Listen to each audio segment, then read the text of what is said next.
പക്ഷെ മഹാന്മാരോട് അതിനോട് പാലിച്ച ഒരു അദബുണ്ട്. ആ അദബ് പാലിക്കണം. നമ്മൾ സിയാറത്ത് ചെയ്യുമ്പോ ആ സിയാറത്തിൽ ഒരുപാട് അദബുകളുണ്ട്, അദബ് പാലിക്കണം. വുളൂ സിയാറത്തിന് പ്രധാനപ്പെട്ട സുന്നത്താണ്. സലാം പറയുന്നത് പ്രധാനപ്പെട്ട സുന്നത്താണ്. 2 സലാം പറയണം. ഫാത്തിഹ ഓതി ദുആ ചെയ്യണം. ഓതാൻ കഴിയുന്നൊക്കെ ദുആർക്കണം. പരിസരങ്ങളിൽ ഒന്നും നമ്മൾ ഭൗതിക സംസാരം സംസാരിക്കരുത്.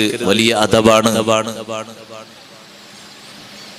നമ്മൾ ഇവിടെ മാത്രല്ല, എന്റെ സഹോദരങ്ങളോട് സുഹൃത്തുക്കളോട് ഞാൻ പറയട്ടെ, മദീനത്തൊക്കെ പോയിട്ട് നമ്മൾ ആളുകൾക്ക് പണി അവിടുന്ന് ലൈവായിട്ട് സംസാരിക്കാനാണ്. കാര്യമായിട്ട് ഇവിടുന്ന് ടിക്കറ്റ് എടുത്ത് പോയും തോന്നും.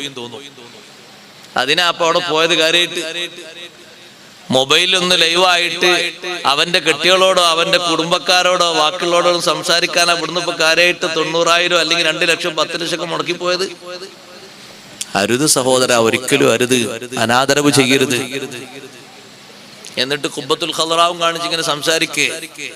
എന്താ സംസാരിക്കുന്ന ആള് കരുതിയത് മൂപ്പര് വല്യാപ്പ പടച്ചുണ്ടാക്കിയ എന്തൊരു ബിൽഡിംഗ് ആണ്. അനാദരവല്ലേ. ആ പരിസരത്ത് നിന്ന് എവിടുന്നും സംസാരിക്കാൻ പാടില്ല. അദബ് എത്രത്തോളം പാലിക്കണം നിങ്ങൾ നോക്ക്.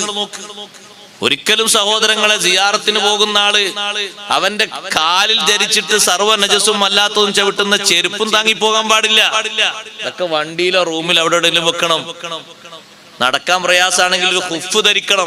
ഖുഫ് ധരിച്ചുകൊണ്ട് മുന്നോട്ട് പോകണം.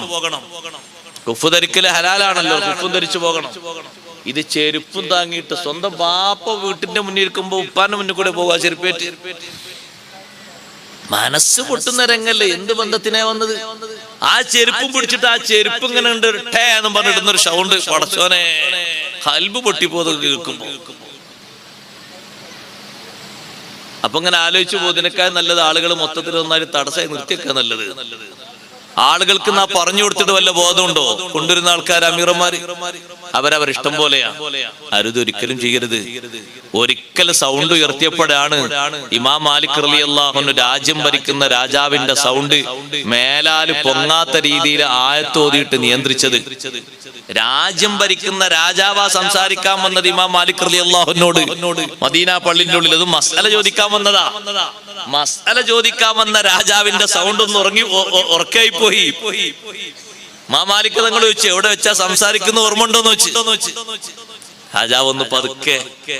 പിന്നെ രണ്ടാമത് ഒന്നുകൂടി ആണിമേടി അടിച്ച് റെഡിയാക്കി കൊടുത്ത ആണിമേടി ഇനി മേലാല് പൊങ്ങരുത് എന്നുള്ള രൂപത്തിൽ ഓതിക്കൊടുത്തു.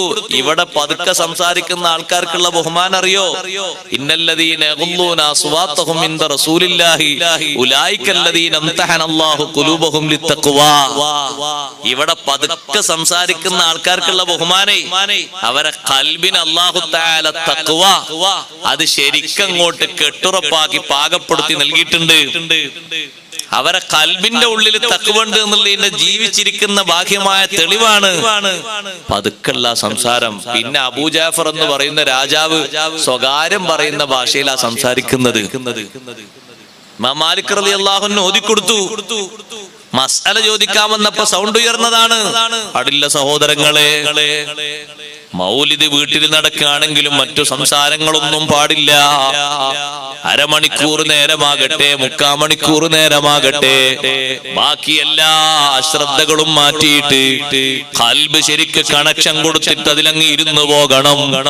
ഇന്ന് നിങ്ങൾ നോക്ക്, 1000 വട്ടം വിളിക്കുന്ന ഖുതുബിയത്താണെങ്കിലും അതിനേക്കാളും വലുത് ഒരു മൊബൈൽ ഫോൺ വെളിച്ചം കാണുമ്പോഴേക്ക് ആളിറങ്ങിപ്പോയി. 1000 വട്ടം ചെല്ലുന്ന തഹ്ലീലാണെങ്കിലും അതിനിടക്ക് കോള് വരുമ്പോഴേക്ക് ആളിറങ്ങിപ്പോയി. ബാക്കിയെല്ലാം ബന്ധവസ്ഥാക്കിയിട്ട് മനസ്സ് തിരിച്ചങ്ങോട്ട് ഉറപ്പിച്ചിരിക്കാൻ കഴിയണം. അതാണ് ശരിയായ ബന്ധമെന്ന് പറയുന്നത്. മാനസികമായിട്ടുള്ള ബന്ധത്തിനാണ് ഏറ്റവും വലിയ വിലയുള്ളത്. അതിന്റെ അടയാളങ്ങളാണ് ബാഹ്യതലത്തിലുള്ള ഇത്തിബാഴ്. മഹാന്മാരോട് ആ ബന്ധം സ്ഥാപിക്കാൻ കഴിയുന്നത് ദുനിയാവിൽ നമ്മൾ നന്നാകാനാണ്.